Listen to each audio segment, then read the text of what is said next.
Isang 34 anyos na babae at isang 18 anyos na basketball player. Isang relasyon na umani ng matinding atensyon online at nagdulot ng iba't ibang reaksyon mula sa publiko.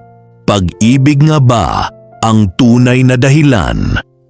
O may mga tanong na hindi maiwasang itanong dahil sa kanilang malaking agwat sa edad? Alamin natin ang kwento ni na Apple David at ng kanyang batang nobyo.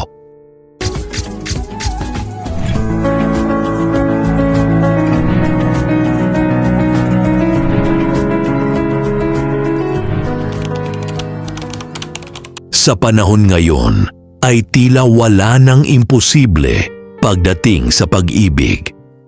May mga relasyon na pinag-uusapan dahil sa status, yaman o kasikatan. Ngunit may mga relasyon din na nagiging sentro ng usapan dahil sa malaking agwat ng edad.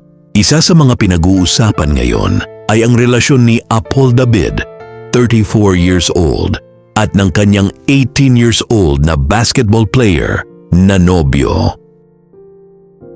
Marami ang nagsasabing wala namang mali rito dahil pareho silang nasa legal na edad. Ngunit sa kabilang banda, marami rin ang nagtatanong kung bakit tila hindi komportable ang ilan sa ganitong uri ng relasyon. Ano nga ba ang dahilan?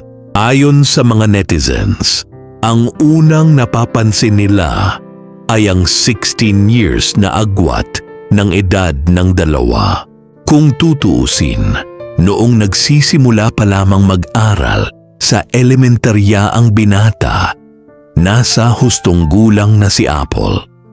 Kaya naman para sa ilan, mahirap hindi mapansin ang malaking pagkakaiba ng kanilang mga karanasan sa buhay. May mga nagsasabing maaaring magkaiba sila ng priorities. Habang ang isang 18 years old ay karaniwang nakatuon pa sa pag-aaral, sports at pagbuo ng kanyang kinabukasan. Ang isang 34 years old naman ay maaaring nasa yugto na ng buhay kung saan iniisip na ang mas seryosong mga plano tulad ng pamilya, negosyo o pangmatagalang seguridad. Dahil dito, marami ang nagtatanong kung paano nila nababalanse ang kanilang relasyon sa kabila ng magkaibang yugto ng kanilang buhay. Ngunit hindi lahat ay negatibo ang pananaw. May mga taga-suporta rin ang dalawa. Para sa kanila, hindi edad ang sukatan ng tunay na pagmamahal. Ang mahalaga umano ay respeto, tiwala at pagkakaunawaan. Ayon pa sa ilan, kung baliktad ang sitwasyon at ang lalaki ang mas matanda, kadalasan ay hindi ganoon kalaki ang reaksyon ng publiko. Dahil dito, may mga netizens na nagsasabing baka may double standard pagdating sa mga relasyon kung saan ang babae ang mas matanda. Gayunpaman, hindi pa rin nawawala ang mga kritiko. May ilan na nangangamba na baka hindi pa ganap na handa ang isang 18 years old sa mga komplikasyon ng seryosong relasyon.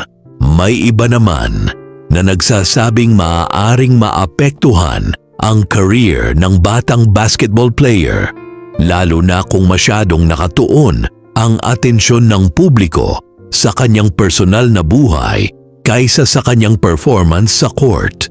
Sa social media, iba-iba ang naging reaksyon. May mga nagsasabing, basta legal, wala tayong pakialam. May ilan namang nagsasabi, legal nga, pero hindi ibig sabihin na hindi na ito pag-uusapan. At gaya ng maraming viral relationship, tila mas lalo lamang lumalaki ang interes ng publiko habang mas marami ang nakakaalam ng kanilang kwento. Ngunit kasabay nito ay ipinapakita rin nito kung gaano kahalaga ang pag-uusap tungkol sa maturity, responsibilidad at mga hamong maaaring kaharapin ng magkapareha na may malaking agwat sa edad.